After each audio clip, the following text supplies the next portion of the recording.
Good morning students. आज आपको physics में एक टॉपिक है लीनियर मैग्नीफिकेशन। लीनियर मैग्नीफिकेशन का मीन्स क्या होता है? The ratio of the length of the image formed by the mirror to the length of the object is called the linear magnification. मतलब कि जो इमेज की लेंथ होती है आई और जो ऑब्जेक्ट की लेंथ होती है एम, उसका जो रेशियो होता है उसको हम लोग क्या कहते हैं? Linear magnification. और इसको डिनोट करते हैं हम किससे? एम से। तो इसलिए M is equal to I upon ओ होता है, या कभी कभी ये y2 अपान y1 भी प्रूव कर दिया जाता है। अलग अलग मीडियम के हिसाब से अलग अलग ये होता है।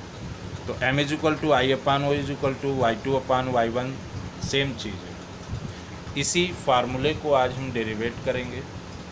सबसे पहले आप इसके कॉन्सेप्ट को समझ लीजिए कि ये जो आपका मिरर है इसको हम लोग कॉनकेव मिरर कहते हैं। कॉनकेव मिरर में जो ओ और ओ डैश है ये ऑब्जेक्ट है, तो इस ऑब्जेक्ट से एक लाइट रेज निकलेगी और इस कॉनकेव मिरर पर जब अटैक करेगी तो यहाँ से रिफ्लेक्ट होकर फोकस से पास कर जाएगी। दूसरी रेज सेंटर ऑफ कर्वेचर से निकलकर उसी से वापस हो जाएगी। और एक ये हम इमेजिन करते हैं कि अगर एक रेज पोल पर जाए तो पोल से भी रिफ्लेक्ट होकर ऐसे ही आएगी। तो ये जो हमारा मीडियन है ये हमारे इस रेज के लिए नॉर्मल का काम करेगा। दैट्स मीन ये जो पॉइंट्स होगा ये आई होगा और ये angle R, that's mean incident angle and the reflected angle.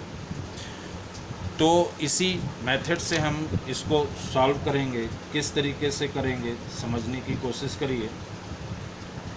जो ओ डैश पी और ओ है, ओ डैश पी और ओ, ये angle O dash P O is equal to angle I dash P I. I dash P O भी कह सकते हो। ये किससे हो रहा है? Law of reflection. Law of reflection से ये दोनों एंगल सेम हो गए और angle O dash O P, O dash O P ये 90 and angle I dash I P, I dash I P ये 90। ये दोनों एंगल क्या हो गए? 90 हो गए। तो अब ज़रा सोच के देखिए कि अगर हम triangle O O dash P और triangle I I dash P देखें, O O dash P I I dash P, तो ये एंगल इसके इक्वल है लॉ ऑफ रिफ्लेक्शन से। ये 90 है। तो किसी भी ट्रायंगल के अगर दो एंगल्स इक्वल होते हैं तो जो तीसरा एंगल होता है ये, और इसमें कौन सा? ये भी क्या हो जाएगा? इक्वल हो जाएगा। और दोनों ट्रायंगल्स क्या हो जाएंगे? सिमिलर हो जाएंगे। तो हम लिख देंगे so triangle O O dash P similar triangle I I dash P. अब जब दोनों ट्रायंगल सिमिलर हो गए तो सिमिलरिटी के मेथड से इनकी साइड्स का रेशियो भी सेम हो जाएगा। तो साइड्स के रेशियो के हिसाब से हम ये देखते हैं कि अगर हम दोनों एंगल्स के अपोजिट देखें तो इस एंगल के अपोजिट क्या है? आई आई डैश। इस एंगल के अपोजिट क्या है? आई आई डैश। और इस एंगल के अपोजिट क्या है? ओ ओ डैश। एक एंगल को ले लिया। अब ये जो एंगल बचा था और ये जो एंगल था इसके अपोजिट क्या है? आई पी, और इसके अपोजिट क्या है, ओ पी। इतनी बात क्लियर हो गई।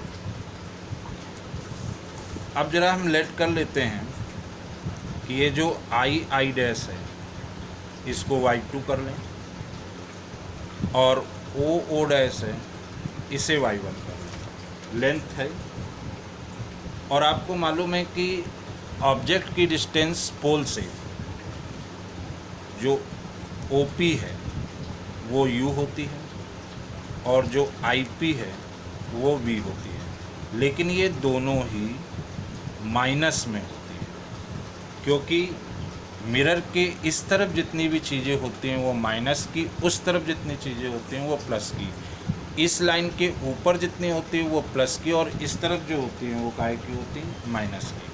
तो इस तरीके से अगर देखा जाए तो ये जो आई डैश है ये भी क्या हो जाएगा, माइनस में। अब ये वैल्यू हम इस पर पुटअप करते हैं, तो -y2 upon y1 is equal to -v upon -u, minus minus cancel, -y2 upon -1 is equal to v upon u। अब ज़रा देखिए यहाँ पर कि ये जो y2 y1 है लेंथ है इमेज की और ऑब्जेक्ट की, तो ये कभी भी माइनस में नहीं हो सकती हैं, तो इसलिए माइनस यहाँ का हटा देते हैं और इस माइनस को हम इधर लगा देते हैं। वैसे तो ये डिस्टेंस है, ये भी माइनस में नहीं होती है, लेकिन ये कभी भी माइनस में मानी भी नहीं जाती है। सिर्फ ये शो करने के लिए होती है कि उसकी पोजीशन क्या है, वो मिरर के इस तरफ है कि मिरर के उस तरफ की डिस्टेंस है, बस इसको शो करने के लिए माइनस प्लस यूज किया जाता है। तो इस तरीके से क्या हमारे पास आ गया, y2 upon y1 is equal to -v upon u, और इसी को हम लोग मैग्नीफिकेशन कहते हैं। तो m is equal to y2 upon y1 is equal to -v upon u। This is the formula, और इसी को हम लोग फार्मूला ऑफ मैग्नीफिकेशन कहते हैं। तो कोशिश करेंगे इसको समझने की, 2-3 बार इसको प्रैक्टिस करेंगे, अपने आप करने की चेक करेंगे, तभी आपको आएगा। Thank you.